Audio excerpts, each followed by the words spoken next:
Assalamualaikum warahmatullahi wabarakatuh. Mari para siswa sekalian SMAN 1 Panawangan, mari kita belajar biologi ya. Berikutnya adalah tentang keanekaragaman hayati dan klasifikasi makhluk hidup ya. Tujuan daripada pengklasifikasian makhluk hidup adalah untuk memudahkan pengenalan terhadap berbagai macam makhluk hidup yang ada di Indonesia ya, yang terdiri dari beraneka ragam, dan bagaimana cara mengklasifikasikan makhluk hidup ya. Dalam pengklasifikasian makhluk hidup ya ada dengan mempelajari tentang keanekaragaman hayati ya. Keanekaragaman hayati ada macam-macam keanekaragaman hayati ya. Satu adalah gen atau genetika, yaitu faktor-faktor pewarisan sifat keturunan ya, dari yang tertua kepada yang termuda atau dari ayah ibunya kepada anaknya ya. Yang kedua, keanekaragaman jenis, spesies ya, spesies yaitu keanekaragaman di mana makhluk hidup itu untuk memudahkan pengenalannya dalam bahasa biologi menggunakan bahasa internasional, yaitu menggunakan bahasa Latin ya. Jenis spesies itu diantaranya manusia umpamanya. Pengenalan manusia yang paling mudah dalam bahasa Latinnya adalah Homo sapien ya, itu diantaranya ya. Yang ketiga adalah macam keanekaragaman ekosistem, tempat tinggal ya, bahwa dalam kehidupan itu ada tiga macam, yaitu gen, genetika, faktor keturunan, jenis, dan ekosistem ya. Keanekaragaman hayati di Indonesia terdiri dari macam-macam. Satu, garis Wallace atau garis Weber ya.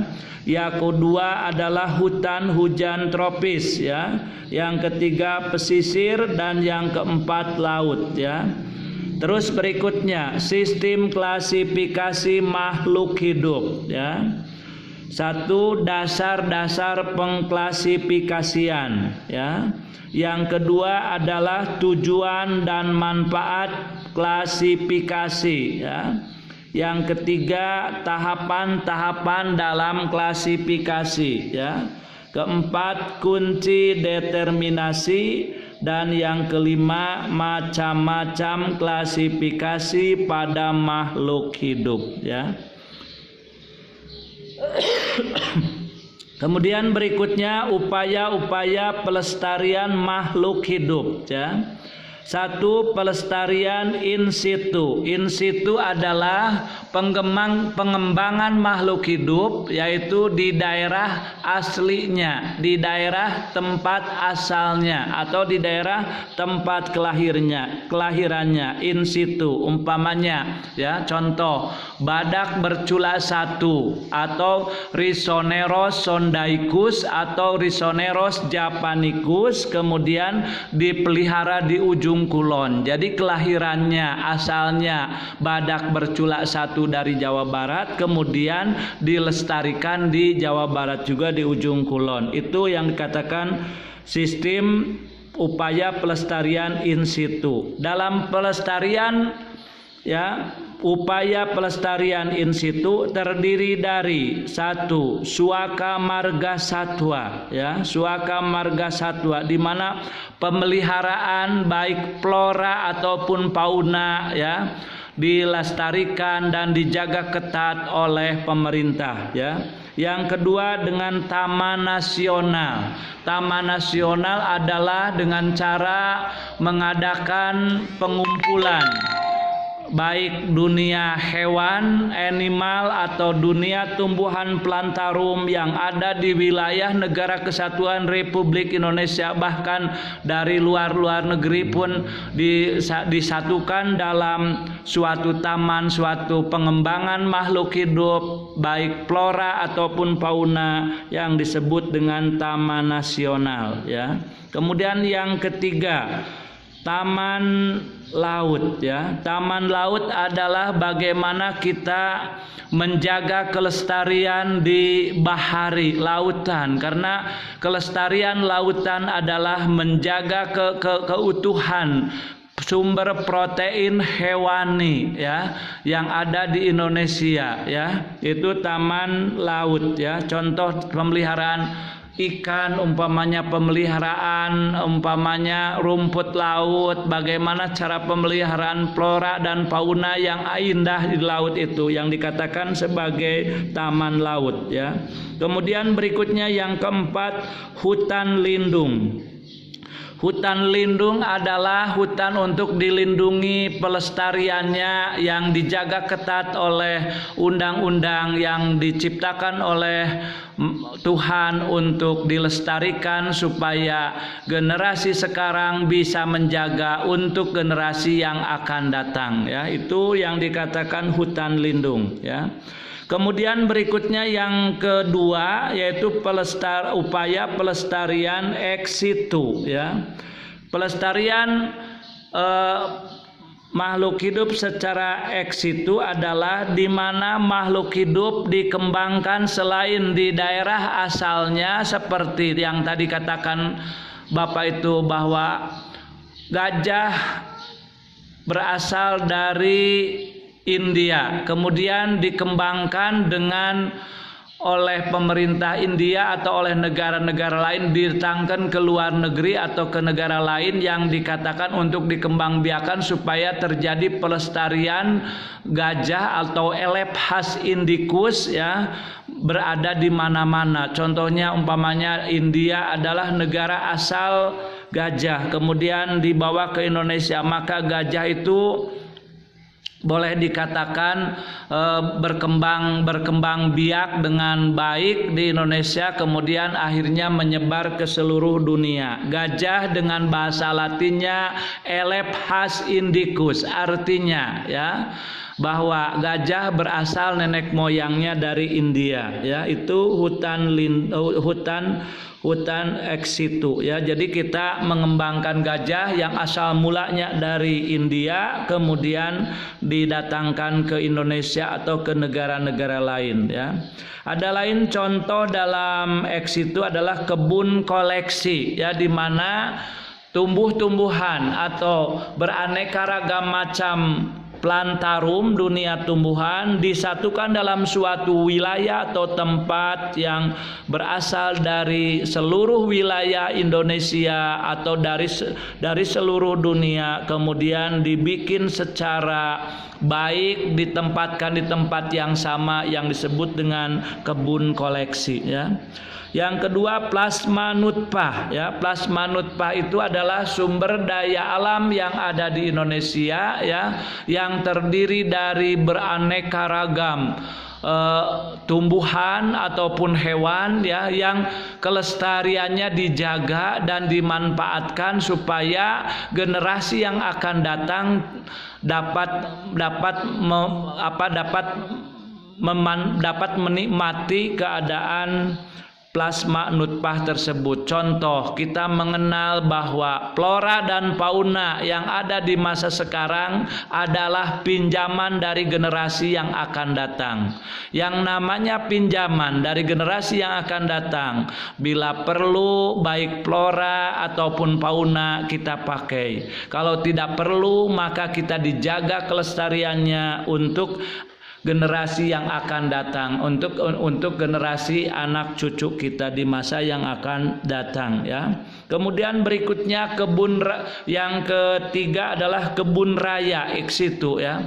Contoh kebun raya Bogor atau Taman Safari Bogor, yaitu dia mengoleksi berbagai macam tumbuhan ya yang didatangkan dari berbagai macam wilayah yang ada di Kesatuan Republik Indonesia, baik dari umpamanya Sumatera, Kalimantan, Sulawesi, ataupun dari Irian, kemudian bahkan didatangkan dari luar negeri, kemudian dibikin suatu kebun yang sangat luas, sangat besar, yang terdiri dari beraneka ragam tumbuhan. Kemudian kita tidak jauh-jauh kalau umpamanya kita mau melihat apa istilahnya itu anggrek, ya, melihat anggrek yang ada sebagai bank anggrek di Papua atau di Irian, kita tidak perlu ke Irian, maka kita cukup dengan datang ke Kebun Raya Bogor, ya. Kemudian berikutnya kita mau melihat berbagai macam tanaman-tanaman lain yang tidak ada di Jawa Barat,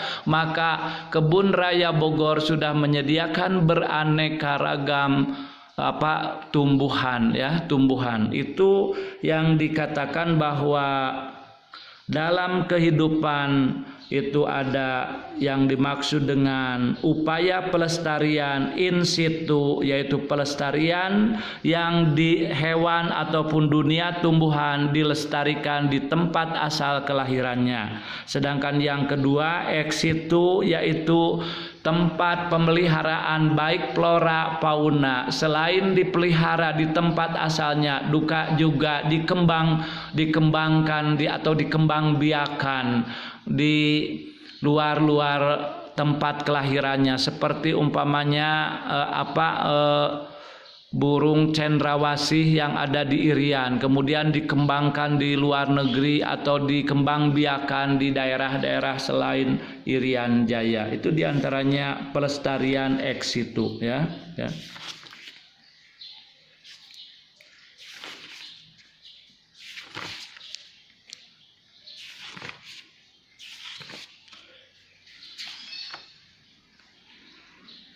Kemudian sistem klasifikasi, ya. Sistem klasifikasi ada tiga macam, ya. Satu, sistem klasifikasi alami adalah suatu cara pengelompokan organisme atau makhluk hidup berdasarkan banyaknya persamaan ciri morfologi yang dimiliki, ya. Ciri morfologi yang dimiliki, ya. Apa yang dimaksud dengan morfologi? Bahwa makhluk hidup itu ada tiga bagian atau tiga macam bagian, ya. Satu diantaranya anatomi. Anatomi adalah organ-organ tubuh bagian dalam, ya, anatomi. Yang kedua morfologi, organ-organ tubuh bagian luar. Yang ketiga fisiologi, ilmu faal atau ilmu jiwa, ya, atau ilmu karakter, ya, itu diantaranya, ya. Yang kedua adalah sistem klasifikasi buatan. Sistem klasifikasi buatan atau artifisial adalah pengelompokan makhluk hidup yang didasarkan atas beberapa persamaan ciri morfologi atau alat reproduksi atau lingkungan tempat tumbuh dan daerah-daerah penyebaran yang memperhatikan kesamaan strukturnya, mungkin memperlihatkan hubungan kekerabatan, ya. Contoh umpamanya, ya, dalam klasifikasi makhluk hidup, ya, kucing, anjing, kemudian singa dan harimau itu memiliki kedekatan kekerabatannya, ya. Mengapa? Karena dalam klasifikasi makhluk hidup, kucing Felis familiaris sangat dekat dengan kekerabatannya seperti anjing atau Felis catus. Kemudian anjing sangat dekat kekerabatannya dengan harimau atau Felis tigris. Kemudian Felis tigris juga sangat memiliki kekerabatan dengan singa atau Felis panthera, ya. Mengapa makhluk-makhluk tersebut dikatakan antara kucing, anjing, harimau dan singa banyak memiliki kekerabatan karena satu, lihat anatominya. Anatominya itu memiliki kesamaan ya, anatominya atau organ-organ tubuh bagian dalamnya. Ada istilahnya itu mulut, cupomoris, ada paring, batang tenggorokan, ada laring, cabang tenggorokan, ada hati atau hepar, ada paru-paru atau pulmo dan seterusnya. Kemudian yang kedua, lihat bagian yang kedua, morfologinya, organ tubuh bagian luarnya memiliki umpamanya kulit yang keras, tebal dan kuat ya.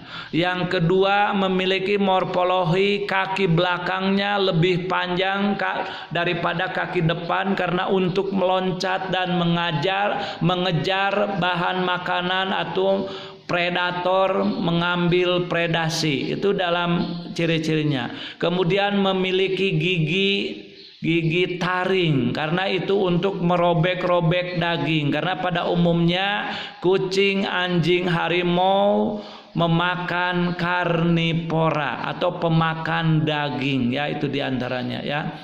Itu ciri-ciri morfologi. Ciri-ciri fisiologinya bahwa kucing, anjing, harimau adalah memiliki naluri untuk berburu ya, untuk berburu atau mengejar musuh. Dia sebagai predator, kemudian dia mengambil predasi-predasi, kemudian dia mengadakan istilahnya pengejaran, pengambilan sampai kepada menerkam yang tidak lain adalah sudah sangat lincah biasanya ya. Harimau menerkam predasinya dengan cara mengambil atau membunuh secara efektif. Dia mengambil bagian lehernya. Itu diantaranya sistem naluri yang mendekati kekerabatan antara hewan-hewan karnivora atau hewan pemakan daging. Kemudian C, sistem klasifikasi filogenetik. Dalam sistem klasifikasi filogenetik adalah pengelompokan berdasarkan jauh dekatnya hubungan kekerabatan antar takson atau antar kelompok ya, antar takson atau antar kelompok ya. Kita mengenal pengklasifikasian makhluk hidup. Sistem klasifikasi makhluk hidup yang keempat ya. Sistem klasifikasi makhluk hidup ya. Satu diantaranya syarat pengklasifikasian makhluk hidup.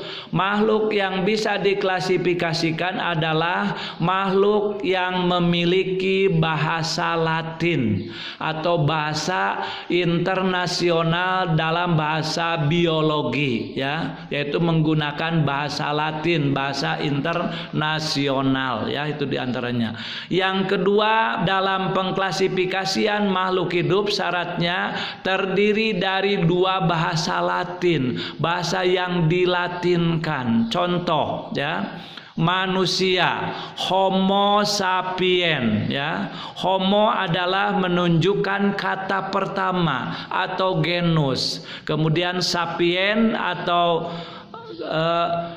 menunjukkan kata kedua atau jenis atau spesies. Itu diantaranya. Yang ketiga, dalam pengklasifikasian makhluk hidup, urutan yang tertinggi adalah kingdom ya. Kingdom sama dengan dunia. Dunia sama dengan kerajaan.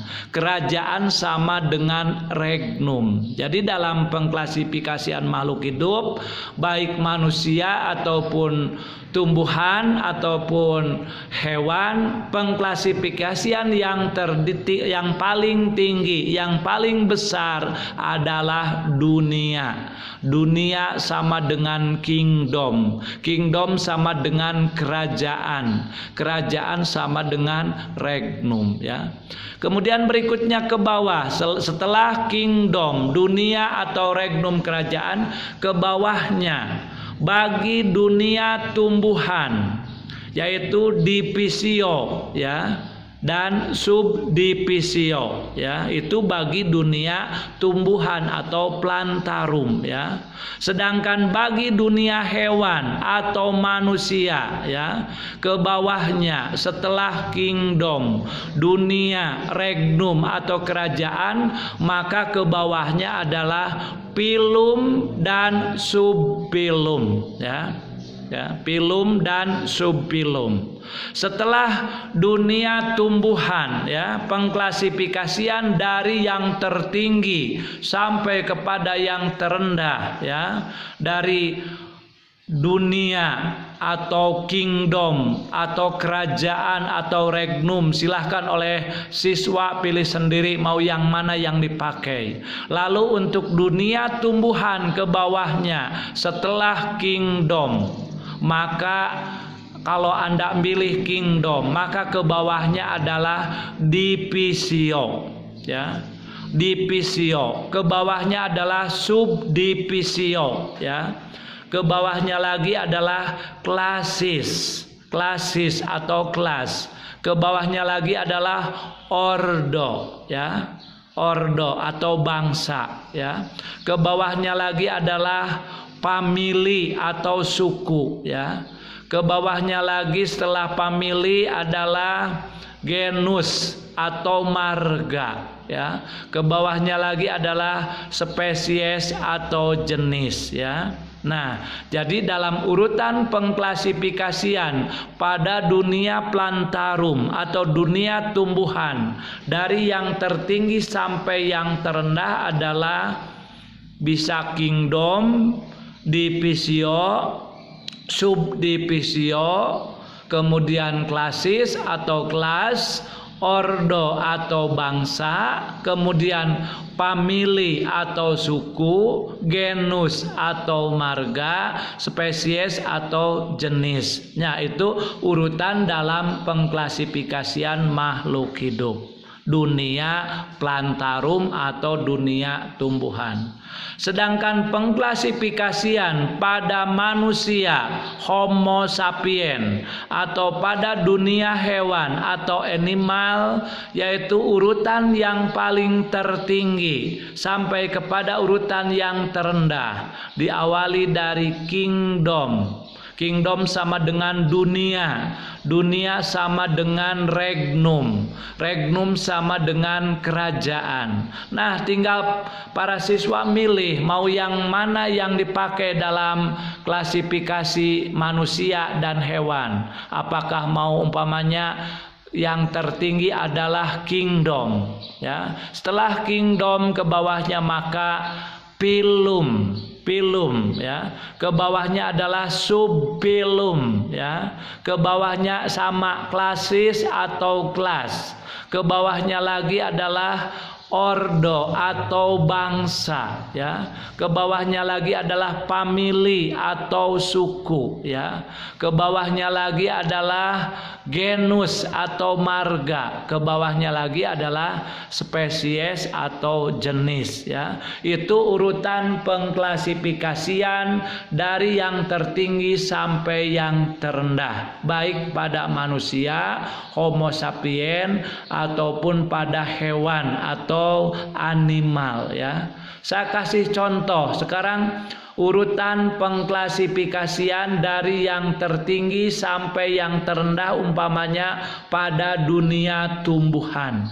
Saya ngambil contoh umpamanya padi, ya.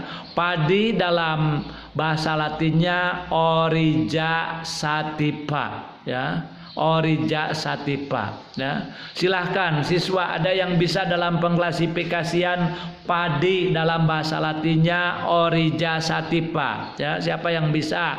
Silahkan ngacung, ya. Ada enggak, ya, ya. Nah, mari kita bahas oleh Bapak. Padi dalam pengklasifikasian dari yang tertinggi yang sampai yang terendah, tanaman padi, ya. Dengan bahasa Latinnya adalah Origa sativa, ya. Saya urutkan kingdom plantarum atau dunia tumbuhan, ya. Kemudian divisio spermatophyta, Mengapa dikatakan tumbuhan adalah divisionya spermatopita? Karena pada umumnya tumbuhan padi adalah berbiji, ya, spermatopita, tumbuhan berbiji, ya. Kemudian berikutnya subdivisio Gymnospermae. Mengapa dikatakan bahwa tumbuhan padi, ya, subdivisionya Gymnospermae? Karena memiliki biji terbuka. Yang dikatakan biji terbuka itu adalah memiliki biji yang ditutup oleh lapisan kulit dan kemudian bijinya tidak belah, maka dikatakan Gymnospermae, ya. Kemudian setelah kingdom Plantarum, dunia tumbuhan, kemudian divisio spermatopita, tumbuhan berbiji, subdivisio adalah Gymnospermae, lalu padi klasifikasinya atau kelasnya adalah monokotil. Mengapa dikatakan padi adalah sebagai tanaman monokotil? Karena memiliki tumbuhan berbiji serabut atau memiliki akar serabut, ya. Jadi tumbuhan padi, ya, tumbuhan padi yaitu dikatakan monokotil karena memiliki akar serabut, ya, itu dalam pengklasifikasian. Kemudian ordo bangsa.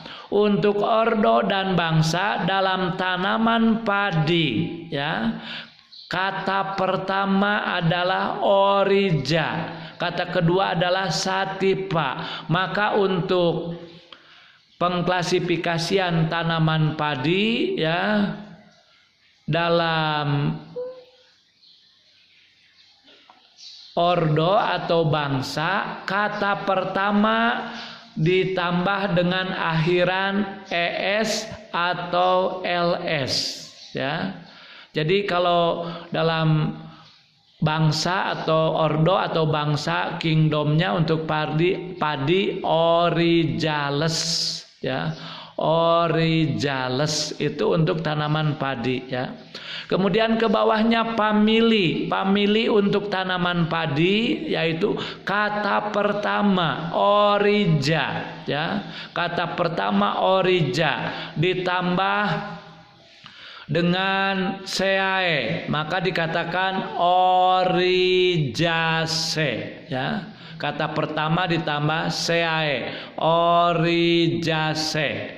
Kata kedua yaitu kata kedua, ya, berikutnya adalah famili, kemudian genus atau marga. Marga kata pertama tidak ditambah, tidak dikurangi apa-apa, tetap orija, ya.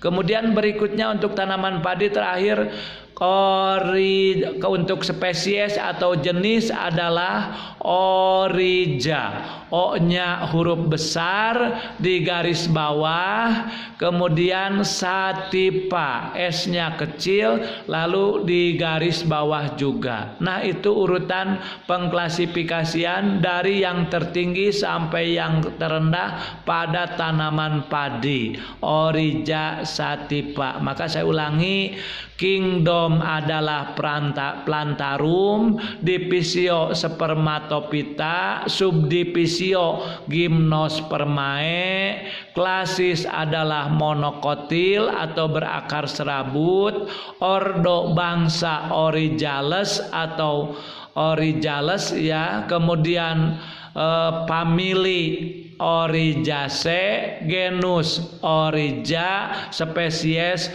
orija satipa, ya. Kemudian berikutnya pengklasifikasian pada dunia hewan. Saya kasih contoh manusia, Homo sapien umpamanya, ya. Manusia contohnya, ya, Homo sapien. Maka dalam pengklasifikasian kingdom animal berasio, ya. Animal berasio yang boleh dikatakan paling tinggi, ya. Animal, kingdom animal, filum chordata, chorda dorsalis, subfilum vertebrata, klasis mamalia atau menyusui, ya. Kemudian ordo Homoles, ya. Famili Homonidae, ya. Genus Homo, spesies Homo sapien. Nah, itu urutan pengklasifikasian dari yang tertinggi sampai yang terendah pada manusia modern atau Homo sapien, ya.